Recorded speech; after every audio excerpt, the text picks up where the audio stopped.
Hello, my friends, and welcome back. Thank you very much for being with me again today.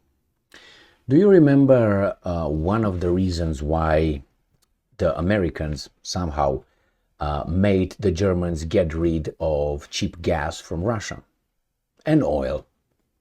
You know, the main argument? You can always be blackmailed by Russia if they want. So you depend on the resources coming from Russia. So if Russia wants and cuts off the resources, you're going to economically die. So what did they do? They destroyed Nord Stream 1 and Nord Stream 2 pipelines. That's one. And the other one, they made the Germans impose sanctions on their own. So that means shooting themselves in the foot. Boom. Ow. So that would be an argument that should apply to everybody else. So if you allow Russia to, have such a big chunk of your resources supplied to you in order for your economy to function or your country, you don't want to expose to that risk, right?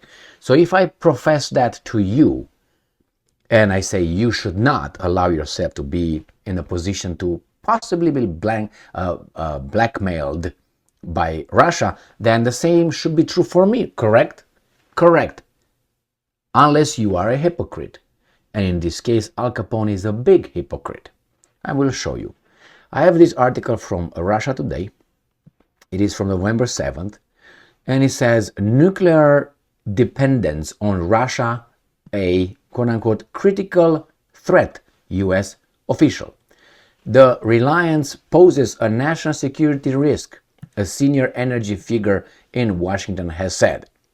You might ask, what do you mean? The Americans buy nuclear energy from Russia? Yeah, I covered that in a previous video, I don't know, maybe 6, 7, 8 months ago. So let me show you. The US imports vast amounts of nuclear fuel and compounds from Russia. A reliance which poses a quote-unquote critical threat to national security, a senior official in administration of President Joe Biden has told the Financial Times. Even if that weasel didn't say that or wouldn't have said that, that was obvious, but they hide it.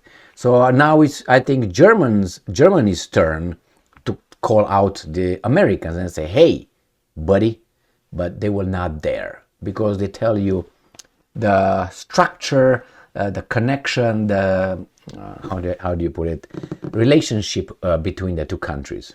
Servant, boss. So, contracts with Russian suppliers provide about 20% of nuclear fuel used by the US, which is gravely concerning, the Assistant Secretary for Nuclear Energy, Catherine Huff, said in an interview published on Tuesday. And I'm quoting, it's really critical that we get off of our dependence, especially from Russia, she stated. Without action, Russia will continue to hold on to this market. This is really important for national security, for climate, for our energy independence.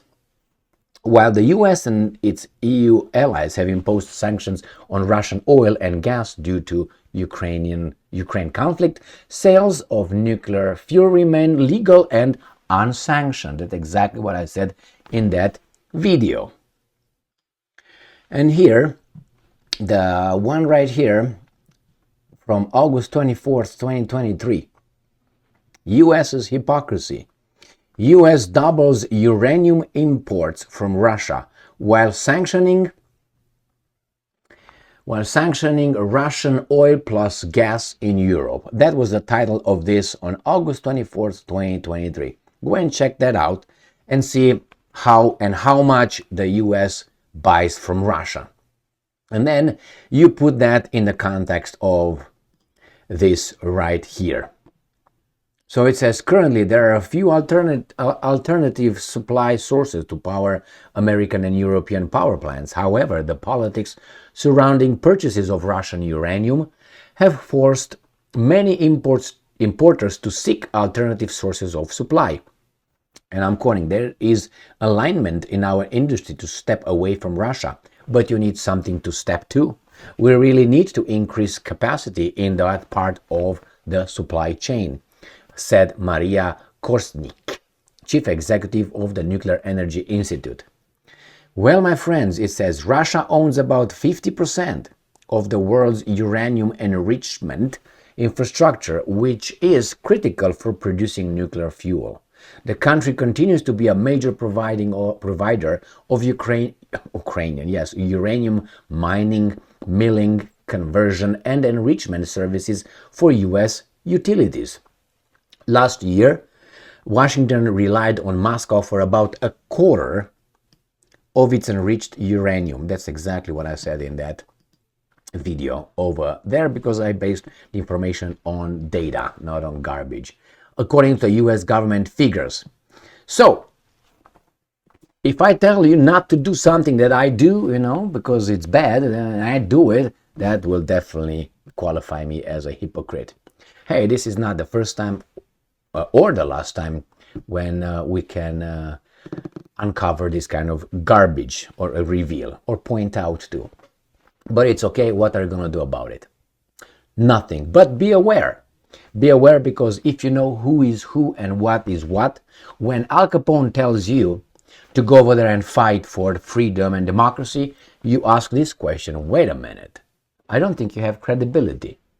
I don't think you have legitimacy. Maybe you have it, legal legitimacy, because we voted, but still, you don't go full force and with a patriotic heart to follow these guys' orders in the name of a garbage ideal that they don't even care. All right? Remember that one, my friends. And that's valid for most countries, more or less. I would say all countries, because however you want to turn it, governments lie. They have to, because we cannot handle the truth, the people. We are too weak. And indeed, they are too weak.